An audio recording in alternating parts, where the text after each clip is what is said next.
One sec.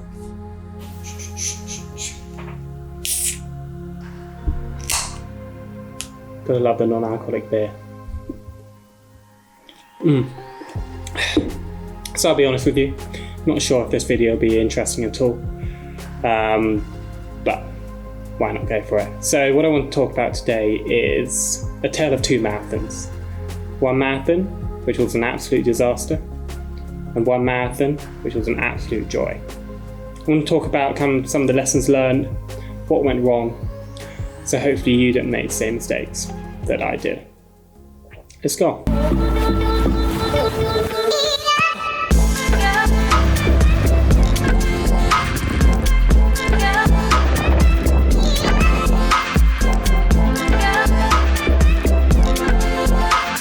So yeah, I didn't actually really intend to make this video, but I think there are a few key lessons to be learned from this, and then really a story to be told. So whether it's a marathon, 100 miles, 200 miles, whatever, these are endurance races.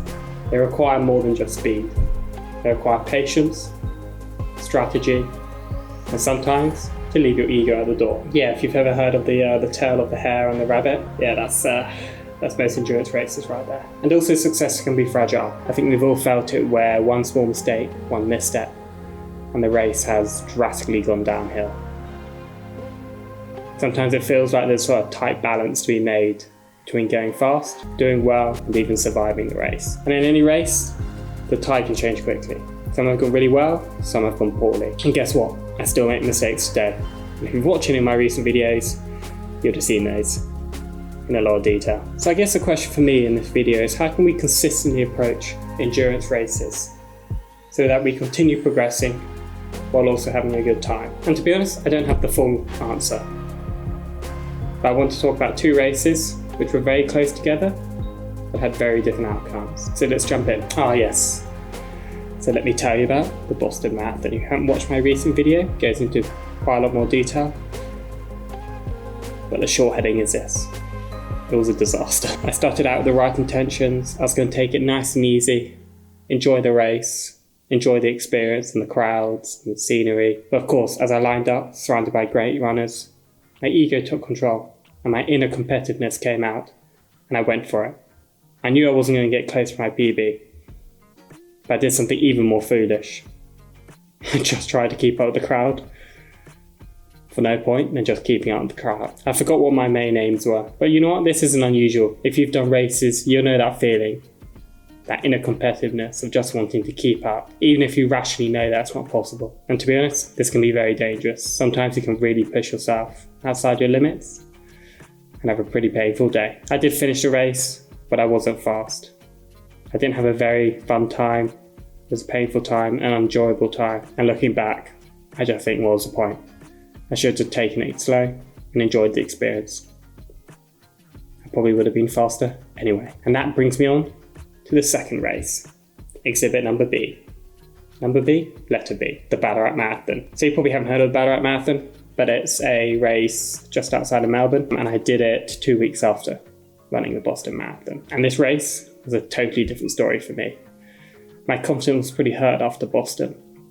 So my only aim was to run faster than 3:22, my Boston tie, which is already more than half an hour off my PB of 2:45. But anyway, I just wanted to do better. I had all those usual doubts. Had I lost all of my speed?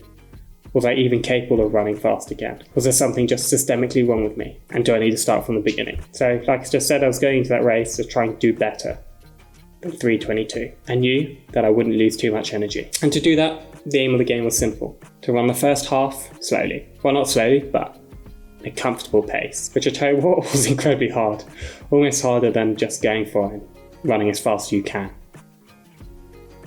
Everyone who went past me, I just felt a little bit of pain, a little bit of annoyance that I wasn't keeping up. When you have those competitive juices flowing and people are just rushing past you, yeah, it can be a struggle, especially when you know you can keep up with them. But you've got to remember at the back of your mind. But to overcome this, you need to focus on your aim. Why are you there? What are you aiming to do? What are you aiming to achieve? In this race, I was aiming to achieve a little bit more confidence. And to do that, I didn't need to run super fast. I was able to find that sweet spot where I wasn't overly exerting myself, but I was also going quick enough to be in contention. Well, not in contention, but to do well. It gave me enough time and enough breathing room to properly hydrate at the aid stations, to eat enough, to really just enjoy the crowd and enjoy the race. Enjoy the experience. I was just able to cruise along. But I tell you what, that patience in the first half really paid dividends in the second half. At about 25-30 kilometers, I was able to start picking up the pace and seeing how fast I could get back to the finish line. So I was able to start hitting negative splits and finish the marathon in less than 3 hours. Over 23 minutes faster than Boston. Even at Boston, I started faster. And I also finished with confidence. I wasn't in pain in the last 10 kilometers. I almost felt invincible. And as I crossed the finish line, I just felt incredible. And I didn't even feel shattered that day or even the next day. I felt strong. I was able to regain that confidence. And tell you what? That means I achieved my aim of the Ballarat Marathon. And that's all I could have asked for. So for me, there's one, maybe two simple lessons here. In the Boston Marathon, I didn't listen to my body. I pushed it, became dehydrated, ran out of energy, stomach cramps, and nearly walked across the finish line. I tried to keep up with the runners, but that didn't last for long, and it put me in a pretty bad space. Essentially, I didn't follow my aim and had a poor race outcome. While in Ballarat, I focused on my aim, played it conservative, didn't let my ego overtake me. I was able to finish the race in a far better time, in a far better state. So I guess the key lesson here is, just because you start slow, doesn't mean you won't end fast. And sometimes playing it conservative at the start of the race is the best strategy to perform the best you can on the day. Or another way to put it, my new favourite principle, start slow to end fast. This sounds easy, but trust me, it's not. To overcome that ego, to overcome those competitive juices and play it conservative at the beginning of a race can be difficult. You've got to fight that urge of trying to keep up with those around you. But trust me, if you do it, if you stay strong, the race can be so much better. You know, you see all these videos of all these runners and you think these guys know how to run. They're PB, like me, 2:45. But tell you what, those performances don't happen all the time. They're fragile. And if it's not your day, you can go pretty downhill. And as I've discussed in previous videos, I guess this could be the second principle. Don't forget your aim in a race. Think about it properly beforehand. Be realistic. Think about what your body can do, and unlike I did in Boston, make sure you don't forget it during the race. Keep it at the forefront of your mind. And trust me, I now know what it means by the old running saying, run your own race. Sometimes these lessons have to be learned the hard way. So hopefully you enjoyed the video, learned a few new things, ideas, tips, principles, whatever, that you can pull into your training and running races and strategy going forwards. Because I'm hoping you don't need to make the same mistake as me. But to be honest, some things only learn by making mistakes. And if you did enjoy it, did learn something, please like and subscribe. Cheers, and have a good one. See you soon.